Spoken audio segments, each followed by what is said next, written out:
kwamba alikuwa mimi kitu gani ndio watu nakupigia simu mamangu. Sasa hivi tunaenda sasa. Afu nikwambia hapa ile sura nyingine nyeupe ndio kupendeza zaidi umevaa hii. Mimi sijaipenda bana hiyo bana.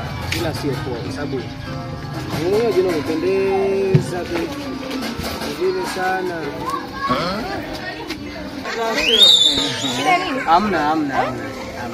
Yaani baada ya kuongea na mimi, yaani ndo kwanza unakuwa na mambo ajabu. Kwani nimempita yaani kanizidi kipi yani?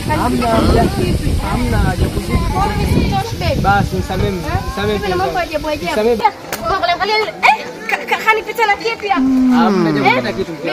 Yaani kwa nini nakuwa hivi? Kwa nini? Hajakupita. Nisamee basi mpenzi wangu. Jina ndo mwenyewe. Kwa nini nakuwa hivi? Nisamee basi naomba usamee basi. Yule. Nisamee basi. Hamna mamangu natosha.